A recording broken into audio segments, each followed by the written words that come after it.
It's a really great movie and you all should watch it because we all worked really hard and I think it's really important. That works. It works well. It's a really good movie. Hey, I was just touching base to see when you think you might be coming back. You know, I'm just worried that you're not going to find your stride here if you keep going off-world all the time, Cara. I'm worried you're not going to find your people. Yeah, well, that's the thing, Clark. I have no people. First of all, big fan of both of your work. Really excited to see this collaboration between the two of you. What would you say is Supergirl's version of Truth and Justice? Obviously, we saw her introduction in Superman. We know that she's the antithesis, in a sense, of Superman. You know, and she's had a very different upbringing. So, sort of, what is her moral code? What kind of Supergirl we're going to get in this film? I think that the Supergirl that we're going to get in this film, I think that she is someone that understands that in order to be good, you have to be a bit bad. I think that her moral compass isn't as bound by rules as Superman. And I think that because of that, it creates really interesting character and it creates really interesting dynamic within the DC world. Yeah. And you had so many incredible female leads in a lot of your projects. What was dear to you about Supergirl and about Millie that you wanted to bring out as a director? First of all, I was thrilled that it was Millie. She was actually cast before I came along. She was cast the second, Yeah. The second James talked about this, right? That, to me, was a huge part of me wanting to do this project. It's like the accessibility and the vulnerability and the strength that she has in her performances. Thank you. And then seeing that against the script that had been written by Anna Nagari was amazing. It's it's a very complicated, flawed character that's trying to find herself, and I, for whatever reason, tend to relate to that. I'm not sure. I haven't done the therapy on that yet. But it was a very complex character, and and to be able to have something that is that complex in this genre is rare, you know, and particularly for a female superhero. Yeah. Is she going full John Wick? I mean, what's happening here? There's more John Wick than John Wick. So you have not seen it? I haven't seen John Wick. Well, there's revenge. There's a dog. I kept saying, do it like John Wick. Do it like Keanu. You just have to say... He was in John Wick. Yes. You just have to say, whoa, and then you've got it. But that's a different film. No. Okay. I mean, in terms of her relationship with Krypto and how it shapes her as a character, I mean, that's really the similarity. John Wick loves his dog. Somebody does something bad to his dog. There's maybe a little crossover here, and there's some revenge happening. Tale as old as time. Hang on, did we steal it from somewhere? Probably, yeah. Everything is a copy of something. Yeah. So how would you describe her relationship with Krypto? I mean, there's that line in the trailer saying, like, Superman, he leaves her the voicemail, I don't have family, like, and so almost like this is her family. So what is... Yeah. Well, it is. She's lost not only like the physical world that she grew up in, but also like everybody who is a part of that. And I think that emotionally she's feeling very stranded, and they kind of find each other by chance in a very vulnerable, pivotal moment in her life. So she's his entire world. He is the only thing that matters. This is, speaking of worlds, this world, you're great at world building. And I would love to know what your vision was, how you created what we were going to see, if you can tease what we're going to see, and how it's going to be different than the first one that we saw in the DC universe. All right, maybe I'm not supposed to say this, but almost the entire movie happens off-world, away from Metropolis. So that was both amazing and daunting because we had to create a whole universe. There's 5 languages in this film. You had to learn multiple languages that don't exist. She had incredibly emotional scenes to do in different languages. Fake languages, which were... again, to your talent, to be able to emote like that in a language that doesn't exist, and pages of intense scenes with her parents, not to give too much away. So that was amazing. But yeah, so 5 worlds, 5 different languages, probably 50 to 60 different aliens to come along in this thing. The aliens are insane, and they were all real. Really? Yeah, they were physical. Yeah, prosthetics with legacy, which is amazing. And So everything had to be very pre-planned. So I might be like, give Millie a coffee cup, and they'd be like, well, what does it look like?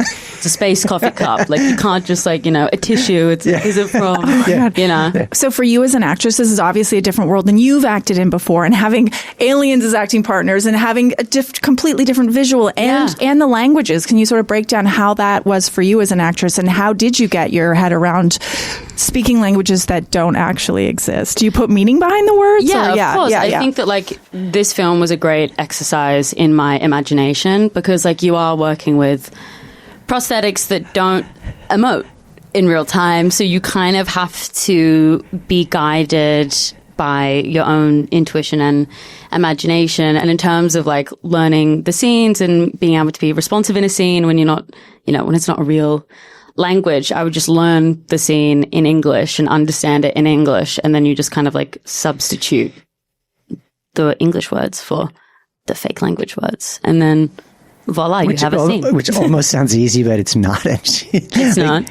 No, but you made it look unbelievably simple. You just Thank you. You stepped onto the set, and she had a 3-page scene in another language and just ran the whole thing. Thank you. And I hate asking the quintessential question, but I do think it's important for this, is asking somebody like the first time you put on the costume and what that did for you. And the powers that she has, is there one that was, because there's that one in the trailer with like the vision, and it just looks so cool. I know on the day that didn't look that way, but no, it was just me like this. Was there one that was particularly fun to act? For me, well, the suit I wore in Superman. So having that experience of like wearing the suit for the first time was actually emotional, but not for me, for Chantal, who was one of our producers who was working on Supergirl, and she saw me in Superman when I wore the suit, and she just looked at me and cried. And we both like had a very like good, hug. And then since then we've developed this like lovely relationship. I adore her. And I think in terms of her powers, I was never really attracted to her physical powers or ability. I think that like for me, the most astonishing and surprising powers are her like emotional kind of powers, her ability to kind of go through this terrible, terrible event in life and have so much resilience. I think, that's a superpower in itself. If you can talk about like you as a director directing those two in those scenes, because it just feels very powerful, and for you, just that Momoa energy and what that did for you. You're both laughing because you're like, we all know Momoa, he's the best, right? Yeah. It's very fun, and it's interesting because her character is coming from such a place of trauma, and Lobo is sort of a gregarious and oblivious. So when you get that situation together, it becomes really interesting and fun in that dynamic of like how they bounce off of each other, because their characters are in such different places. Yeah. And that creates humor inherently in itself just by that dance. And to see the two of them, because Millie had been shooting for a while before Jason came to the set. Months. Like a couple of months probably. And then to have this energy come in that's completely different but very fun at the same time was really, because that was very strategic where he is in the film. Yeah, definitely. And I think that like because we are so different in our characters, there's a sense of friction within that, and it was just really fun to like have someone like him to like play against within the world. Yeah. Wrapping me, but you can have the last word, and you can jump into just what can fans expect? Why do they need to see this on the biggest, giantest screen possible? Because it's a really great movie, and you all should watch it, because we all worked really hard, and I think it's really important. That works. That works well. It's a really good movie. I was thrilled to be able to do something that's so complex with the characters on such a large scale, and we didn't shy away. There's massive amounts of action in this, as well as really strong character beats. And again, to Millie, she trained every day for an hour before set for 4.5 months. and I would throw curveballs at her all the time. Oh my God. Craig would come with the phone and be like, I have lines. And I'd be like, I know you do. Like a list. It's like, all right, you're going to fight this guy, this. Yeah, He's you'd gonna learn come from on over the here. day, and it was... And the stunt team would step in and be like, so punch here, kick, boom, boom. And you would just pick it up like that. Yeah. And we'd be doing like a 360 shot of her, and it was amazing. Crypto and I at least had each other. Honestly, I thought we were lucky.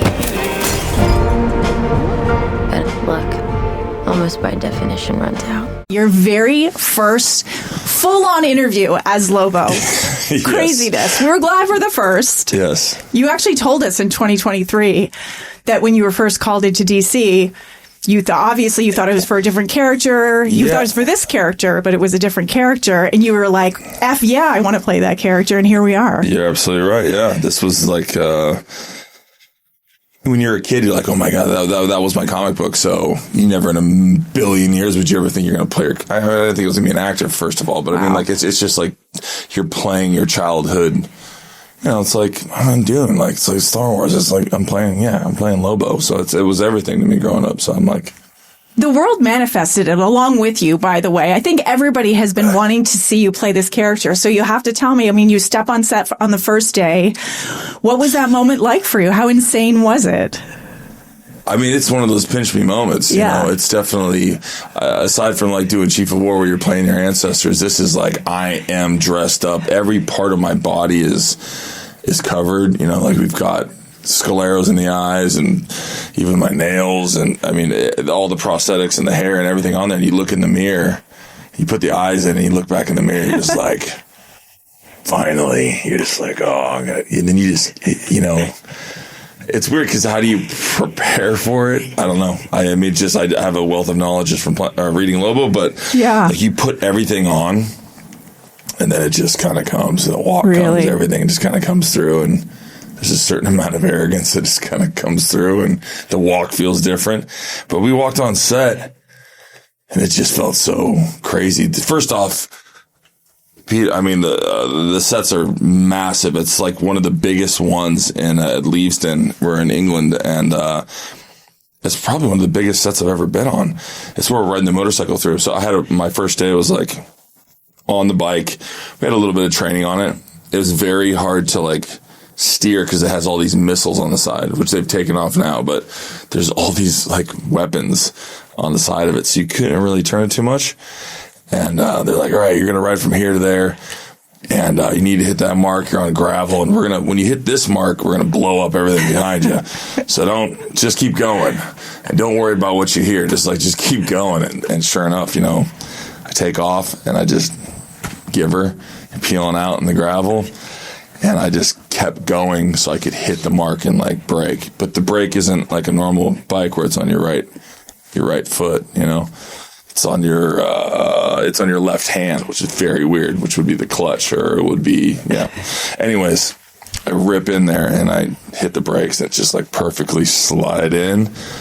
And I pull the cigar and and it was like perfect. Okay, we're done. And then that was day one, was that shot. Having to ride a motorcycle that you, on steady, you know, ground, slide. And I wanted to slide in.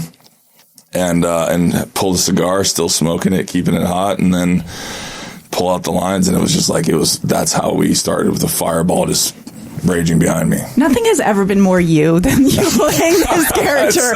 Honestly, nothing will ever be more you. But what about this? The character is so multifaceted. He's so powerful in so many ways. What was sort of like either the thing you got to do, either the costume piece? I hate asking actors, like, when the first time you put on the costume, what was that thing that got, but I really want to know with you because it's the most badass costume I've ever seen in my life. Yeah, no, it's a badass costume. It's a beautiful question. I mean, like, it's perfect because you ask Superman, you ask anyone of that. You know, Aquaman, it's like when I got to try it, it was unreal. Yeah. When you grab the gut hook, and that bike are pretty special, you know what I mean? But I honestly, like the makeup team and the prosthetics and everything, like to make your face transform into that, and like just to see it, the teeth and everything. When I stare in the mirror, you're like, holy shit, man, I'm him now. I'm the main man. And like you just get to go play full. Oh my gosh. Just like no apologizing, just she's gonna be Lobo.